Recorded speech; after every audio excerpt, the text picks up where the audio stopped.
Hi, my name is Stacy Kleinard, and I am going to be talking about our topic that we went over in class, Psych 400, which is well-being.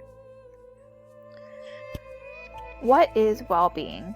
Well-being is a good or satisfactory condition of existence, a state characterized by health, happiness, and prosperity, and also welfare. How do we see well-being in our everyday lives? I found this quote, and it says, "Well-being is the experience of health, happiness, and prosperity. It includes having good mental health, high life satisfaction, a sense of meaning or purpose, and the ability to manage stress. More generally, well-being is just feeling well." Some of the activities that boost well-being must be done long-term in order to maintain benefits. Also, building overall well-being requires satisfactory functioning in terms of one's emotions, body, social network, life purpose, and community. And lastly, having a growth mindset or a positive attitude can help build other well-being skills more easily. I thought this was pretty cool. I have issues in the U.S. Today. And I found these quotes from professors, researchers, and scientists. So I'll just read a couple of those. The first one is by Kate Thomas. She said, "Unfortunately, major social media corporations have discovered that anger and insecurity keep people glued to their screens. As long as profit is more important than people, digital life will only grow more destructive." I found that pretty powerful. I mean, it's true. You go to Facebook and you see that people are arguing and carrying on and trolling the internet just because they can, which is pretty sad. The next one that you see in yellow: "People spend too much time online, often devouring fake and biased items.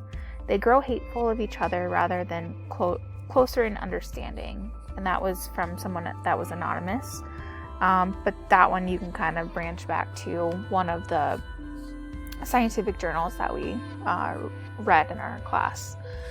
So I thought that one was pretty cool. Also, the fake and biased items.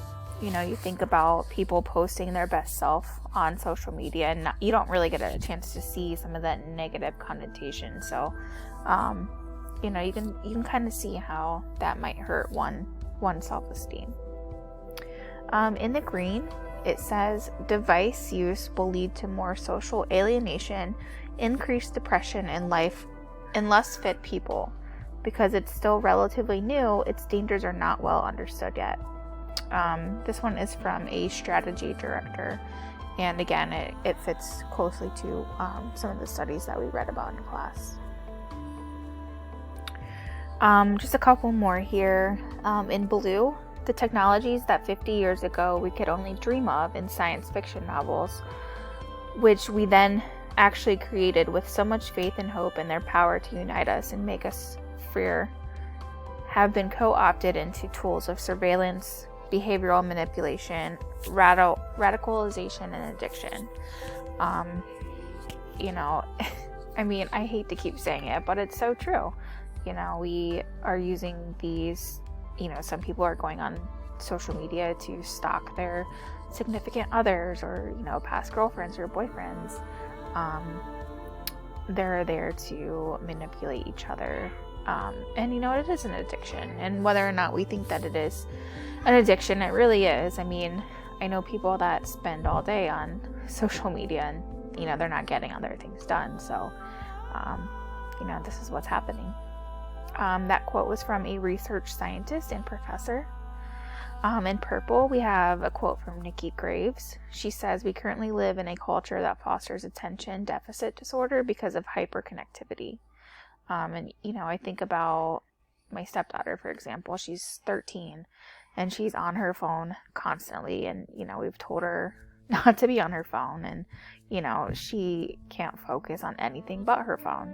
And I'm telling you, over the weekend, I asked her to take the dog outside, and I asked her to put her phone down, and I know I've told her like 5 times, and it's like she couldn't focus on anything but what was on her phone, instead of doing the task that I've asked her to do. So it just goes to show that the attention isn't there, and she's so connected to what's happening online that she's not focusing on the real world and realities.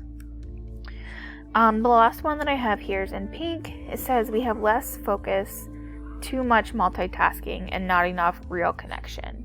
Again, all of these go back to the articles that we read in class. The one that speaks out the most was the one where we learned about how important real social connection is, and what that does to our well-being. So hopefully some of those were eye-openers, and these come from scientists and professors and such. Moving on, how can we improve our well-being?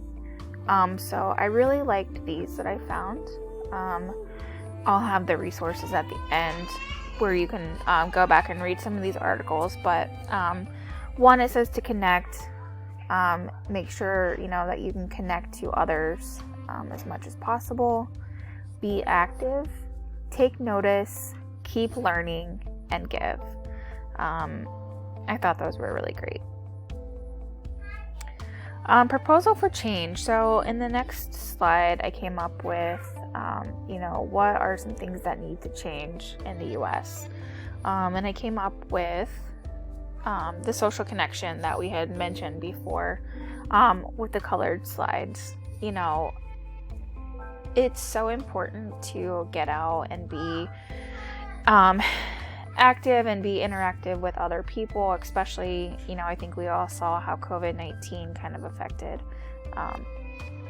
the world, and how many more people were depressed. And I can even speak for myself. It's like I don't really want to get out of my house anymore, which is a little scary, but I prefer to just be a homebody and kind of not really do much. But I have a bunch of kids, so it's not really feasible, and it's really important that I get out and just interact with other people, whether it's family, friends, strangers that I've never met at the grocery store. I mean, it could be anything, but it's just important that I do it. And I will say that just having a connection with the outside world it's helpful. Like some days I get kind of angered because I don't understand how people think sometimes, but at the same time you get that fresh perspective, and you see different people, and they all have their own stories, so I appreciate that. So what needs to change? In the green box you can see that I really just put the same 5 items that I've already had before, but I kind of elaborated a little bit more. So in order to get that social interaction, we have to make sure that we can go out and connect with individuals face to face. And like I said, whether that's the grocery store, at a restaurant, catching up with your friends, having coffee, going, to the library and talking to the librarian. I mean, it could be anything. Just to make sure that you're doing that at least on a weekly basis, I would say. Next, I have be active and be social. So get out, do some walking, do some running, whatever your style is. I don't really have time to go to the gym, so I like to just take a walk in my neighborhood with the dog and the kids, and you'd be surprised on how many people you'll get a chance to talk to, like neighbors and other people that think your dog's cute or your kids are cute or whatever. So get out there and talk. Next I have take notice. If you notice that you're spending too much time on social media, put it down and limit yourself. Most of the smartphones have an activity tracker that will show you how much time you spent on social media, along with other apps. So if you're using your calculator, which is a really nerdy one, but calculator, or your sleep app, or music, Spotify, whatever the case is, it'll tell you how much you're using each of those apps. I can't say mine are super accurate because my kids get a hold of my phone a lot, but at the same time, you'll know. I mean, you'll see that if you're on Facebook, 10 hours a day, that's probably a problem. So just monitor your activity and go from there. You can also ask, a spouse or a child or a parent or whomever, just be like, hey, like if you see me on my phone often, then like let me know. And then that'll just remind you like how often you are on your phone. Lastly, I have keep learning. Read journals and other scientific articles that shed light on mental health and well-being and how it correlates with social media. You can never learn too much. So just learn as much as you can. And lastly, give. I didn't write anything for that one, but give your time and your attention to people that need it. Give it to yourself. I think we all need it, so that's a pretty good lesson. Some resources I have here. When I send this out, you'll be able to click on the links, but I wanted to make sure that everybody had resources if they're going through something. So there's mental well-being resources for the public. There's one from the psychiatric.org on well-being and burnout. And then I have another one in here that's well-being playbook and resources. So check those out if you are struggling or just want to read some more. Next here, lastly, I talked about this in one of my posts, but I think it's super important and it's actually really fun. Even if you're not like super creative, I think it's pretty awesome. But I found this website. It's to do a digital online vision board. But if you click on the link here under create a vision board, it'll take you to this free website and you can go on there and you can create these really easy vision boards. So at first you'll open a vision board template. You'll add your own images so you can upload pictures or find something online. Customize your dreams and then manifest destiny, which I think is really cool. And this is something that I did in high school, and I really appreciate that our Spanish teacher took the time to kind of teach this to us. And you don't have to do it all online. You can go old school, which I prefer. Get out some magazines or whatever you can cut out and poster board, and then just cut out anything that draws you in. Where do you want to see your future? You can grab words, pictures, colors. Nothing's off limits with your goals and dreams, so make it your own and make it fun, and then whatever you put into it is what you're going to get out of it. So if you're really passionate about it and serious, then do it. It's like I said, it's fun, it's relaxing, and you get to jot down your goals. Be sure to add some small goals building up to a larger goal.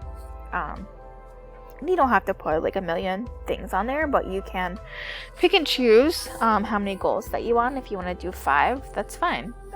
These are your goals. And then once you have it, print it out or put it somewhere. They typically say to put it next to your bed so you can look at it when you wake up and before you go to bed. Put it in the bathroom. Just anywhere that you're going to see it daily and multiple times a day. Okay. Lastly, I just have references on here of where I found a lot of information. So if you have any questions, feel free to send me a post about it. And I hope you enjoyed this clip. I had a lot of fun making it, and I appreciate the information that we got from this class. Thank you so much.